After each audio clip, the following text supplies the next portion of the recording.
Madwar 30,000 persuna minn 48 pajjiż differenti mistennija jattendu għaż-żewġ kunċerti tal-Maestru ta' fama internazzjonali André Rieu li se jittellaw fuq il-Fosos tal-Furjana. Dan tħabbar f'konferenza għall-aħbarijiet ftit ta' sigħat qabel jittella l-ewwel kunċert tal-mużiċist rinomat llum il-ġimgħa u għada is-Sibt. L-organizzatur tal-kunċert Charles Magro minn The Events Company spjega kif Rieu se jkun qed itella kunċert bis-sem ta' 85 mużiċist minn barra artisti oħrajn li baqgħu sorpriża sal-kunċert innifsu fuq ix-xewqat tal-istess maestru. Minn barra hekk Magro stqarru wkoll li l-kunċerti fuq il-Fosos se jkunu uniċi minħabba li se jkollhom laqta lokali fostu l-oħrajn bl-inklużjoni ta' diska Xemx li kienet ħarġet fl-1975 mill-mibki kantawtur Awċi Dominic Grek u l-grupp tiegħu The Trems u id-daq taż-żaq. Daħħalna temi li jirrappreżentaw il-Malta kemm fl-orkestra li ħajkollu anke l-mod ta' kif ħajkun libesu.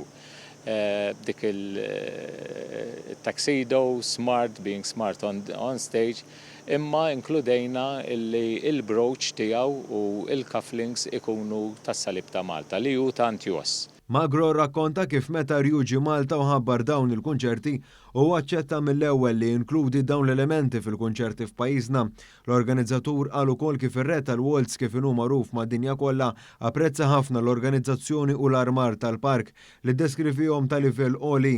Magro stqar li biex l-esperjenza tal-udjenza tkun waħda unika intlaħaq ftehim mal-entitajiet li jmexxu l-binjiet madwar il-Fosos biex dawn jinxtelu b'dawn l-apposta simili għal kif se jinxteli l-palk. Fil-konferenza tal-aħbarijiet ġie notat ukoll l-importanza ta' dan il-kunċert tas-settur turistiku f'pajjiżna e kif dan attira lejn Malta turisti li mhumiex daqstant popolari mas-suq lokali. Intqal li l-maġġoranza ta' dawn it-turisti li ġejjin għal dawn il-kunċerti mistennija li qattaw bejn 3 u 4 tiem fil-Gżejjer tagħna. Il-Ministru għat-Turiżmu Clayton Bartolo faħħar din l-inizjattiva li markant ruħha fil-kalendarju kulturali matul dan is-sajf filwaqt li nnota kif permezz ta' kunċerti bħal dan il-prodott turistiku li joffri pajjiżna qiegħed kull ma jmur jiddiversifika ruħu.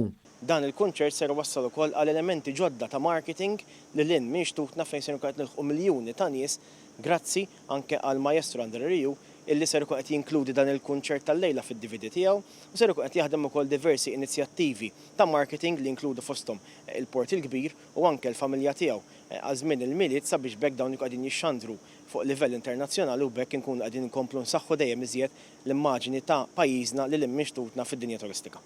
Iċ-ċermen tal-Awtorità Maltija tat-Turiżmu Gavin Gulija stqar kif l-awtorità tilqa' b'mod tajjeb ferm dan il-kunċert e kif juri l-fiduċja li għandu l-privat fis-suq turistiku ta' pajjiżna.